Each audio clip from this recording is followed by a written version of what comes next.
हिलाना मत, गिर जाएगा।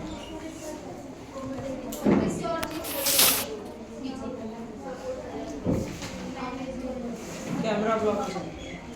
देखो फर्स्ट पोएम देखो, पहली पोएम का नाम बताओ पहले।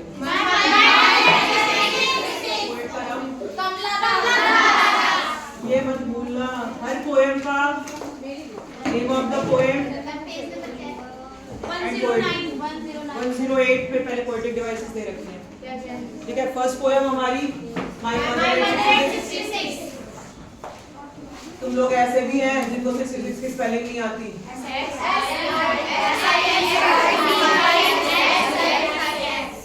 ठीक है, कमला दास में देख लेना, हर अल्फाबेट के बाद ए आता है, KAMALA। ठीक है, स्पेलिंग्स हर पोएम की भी और पोएट की भी, ये जरूर 1 नंबर का क्वेश्चन एग्जाम में मिलेगा।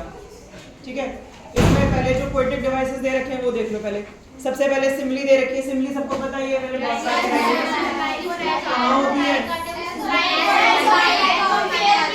दो चीजें याद रखना, कंपैरिजन हो पहली चीज तो, और कंपैरिजन करने के लिए उन्होंने क्या वर्ड यूज कर रखे हैं, एज भी हो सकता है बीच में वर्ड, ठीक है, एंड और एज के साथ लाइक, एज अलग भी हो सकते हैं, ये दोनों अलग भी हो सकते हैं और साथ में भी एक सेंटेंस में यूज की जा सकती है। ठीक है, इसमें जो दे रखे हैं पोएम में एग्जांपल दे रखा है, as a late winter's moon.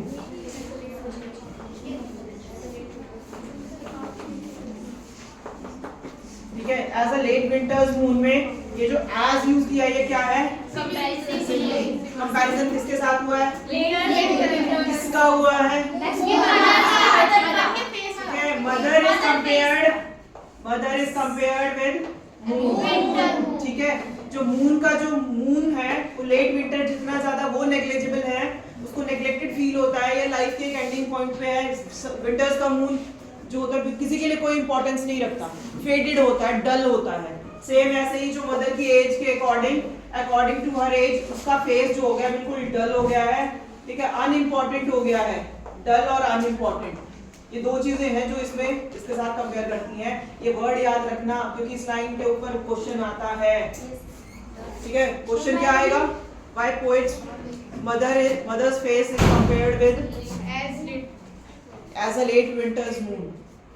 ठीक है, याद रहेगा। अगर इसमें अगर लिखोगे क्यों कंपेयर किया गया, because mother's face is as dull and as unimportant like a winter's moon. ठीक है, just as winter's moon is totally negligible, totally unimportant, dull, nobody going to notice it, same ऐसे ही क्या है मदर के भी बिल्कुल फेस पे कोई चार्म कोई ब्यूटी नहीं है, जैसे कि विंटर मून पे नहीं होती।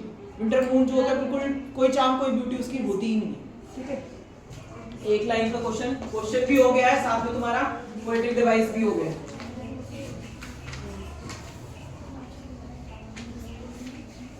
दूसरा डिवाइस देखो, मेटाफर। मेटाफर क्या होता है, कंपैरिजन, बट कंपैरिजन में कोई वर्ड यूज नहीं किया गया होगा एज और लाइक। ठीक है, ध्यान रखना, 1 नंबर का क्वेश्चन आएगा। अगर पोएम के क्वेश्चंस करने हैं 1 नंबर में तो पोएम और पोएट का क्वेश्चन डेफिनेटली मिलेगा। दूसरा 2 नंबर में डिवाइसेस मिलेंगे। अगर यहाँ एक ही डिवाइस समझ लोगे, हर पोएम में बार बार वही मिलेंगे। जिसको जहां समझ में ना आए please kindly, it's a request, अभी अपने डाउट्स क्लियर कर लेना, खड़े हो जाना, 2 घंटे में तुम लोगों के साथ ही पूछ लेना, यहाँ से कुछ भी ऐसा मत लेके जाना जो अनक्लियर है। आगे तक चलेंगे जब तुम लोगों को क्लियर हो जाए। ठीक है, मेटाफर में भी सेम वही चीज है, कंपैरिजन है, लेकिन कंपैरिजन में कोई वर्ड नहीं होता, कोई वर्ड जैसे हमने एज और लाइक यूज किया था ना, वो नहीं होता। एक सिंपल एग्जांपल अगर हम लेते हैं, she is as beautiful as Aishwarya Rai, तो मैंने एज यूज किया, ये simile. She is Aishwarya Rai of my class, मैंने उसको डायरेक्टली मान लिया कि वो ऐश्वर्या राय ही है, मैंने एज और लाइक वर्ड यूज नहीं किया। ठीक है, अगर मैं कहूँ ही is the Sachin Tendulkar of my class, मैंने उसको सचिन तेंदुलकर से कंपेयर भी कर दिया, लेकिन मैंने एज और लाइक नहीं किया। तो ये मेटाफर है, जहां किसी दूसरी चीज के साथ कंपेयर कर दिया जाए, उसको वही मान लिया जाए। मैंने उसे सचिन तेंदुलकर मान लिया, वो है नहीं, वो है तो वही लड़का, चाहे उसका नाम राहुल है, रोहन है, कुछ भी नाम है, रोहन है, कुछ भी नाम है, लेकिन वो क्या है, मैंने उसको मान लिया। कंपेयर मैं तब भी कर रही हूँ मानने के बाद, क्योंकि वो एक फेमस पर्सनैलिटी है। अगर मैं किसी को बोलूँ ही is the Gandhi ji of my class, तो वो गांधी जी तो बन नहीं सकता, बट गांधी जैसी ऐसी क्वालिटीज उसके अंदर हैं जो मैंने कंपैरिजन करते हुए एज अ मेटाफर उसके अंदर मान। ठीक है, इसमें जो दे रखा है मेटाफर में, इसमें इस पोएम में मेटाफर नहीं है एज सच। इसमें कोई एग्जांपल मेटाफर का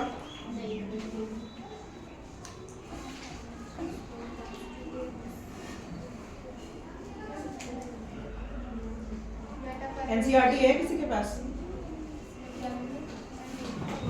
एक जगह है metaphor, children spilling out of their home,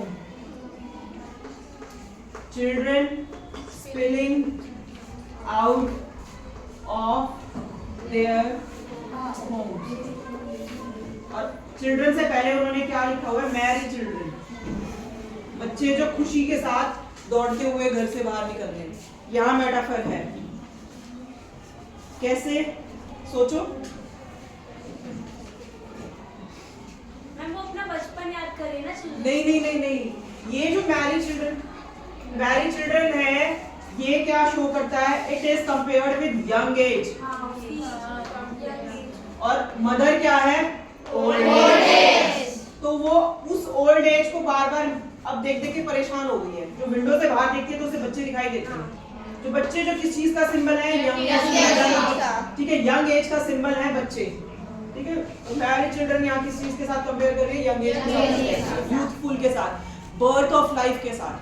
Mary children भी, और जो उसने नीचे जो स्प्रिंटिंग ट्रीज भी बोला है, दोनों ही क्या है? एक तरीके से यूथ के लिए उसने यूज किया, सिंबल ऑफ यूथ से।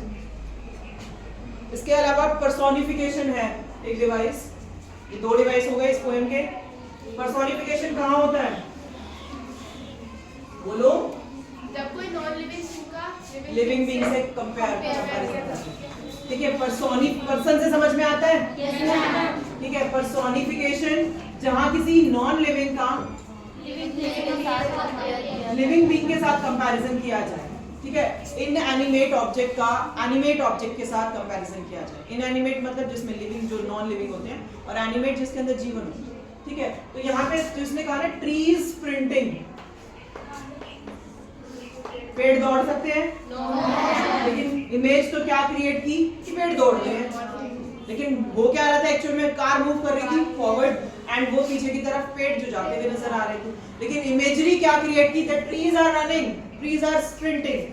तो ट्रीज स्प्रिंटिंग नहीं कर रहे हैं, नहीं दौड़ रहे पीछे की तरफ। ये क्या है? पर्सोनिफिकेशन है। पेड़ों को दौड़ते हुए उसने दिखाया, लेकिन पेड़ दौड़ नहीं रहे। ठीक है, इसके अलावा सिंबल्स तो बहुत सारे यूज हुए हैं इसमें। एक और एग्जांपल बता दो पर्सोनिफिकेशन। लास्ट ईयर तुम लोगों ने एक पोएम पढ़ी थी, फोटोग्राफ। ठीक है, सी हैज चेंज्ड लेस, एक लाइन थी उसमें, समुद्र चेंज नहीं होता। ठीक है, सी चेंज्ड लेस, उसमें करके ये वाली दे रखी थी।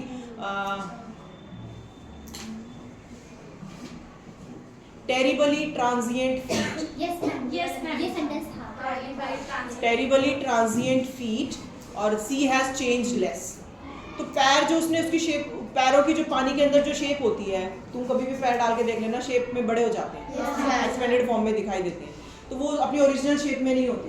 तो उसने समुद्र को जो कहा ना, सी हैज चेंज्ड लेस, सी का क्या चेंज हो रहा है? नॉन लिविंग चीज का क्या चेंज हो रहा है? कुछ नहीं चेंज हो रहा ना। तो उसने जो सी का कंपैरिजन, सी को उसने लिविंग बीइंग के साथ कंपेयर कर दिया।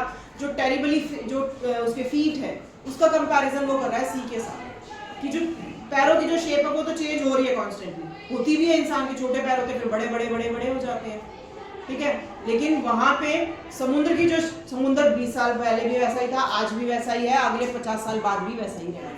वही लहरें आएंगी, वही लहरें जाएंगी, सेम मोशन रहने वाला है। तो सी में तो कोई चेंज आना नहीं, और नॉन लिविंग चीजों में चेंजेस नहीं आते। लिविंग चीजों में चेंजेस आते हैं।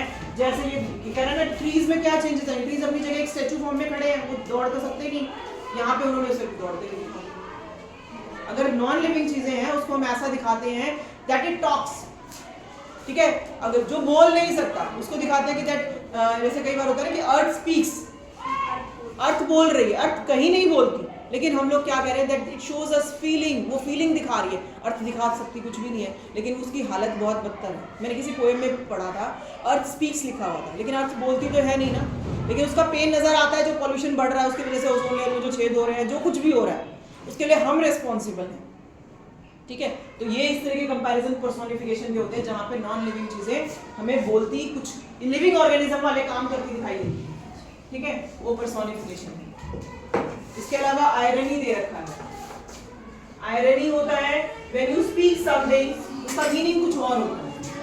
अगर मैं किसी को बोलूं that you are very intelligent और वो महा डफर बच्चा है, वो बिल्कुल ही नहीं पढ़ता, ठीक है, और उसको मैं कह रही हूँ बहुत इंटेलिजेंट है, कई बार होता नहीं है वाह शाबाश, और काम शाबाशी का कुछ नहीं किया होता, ठीक है। It is just like a tone, means what you want to say it is just totally opposite of that, उसका बिल्कुल अपोजिट मीनिंग हो। लास्ट ईयर हम लोगों ने एक पोएम पढ़ी थी 11th में, टेल ऑफ मेलन सिटी।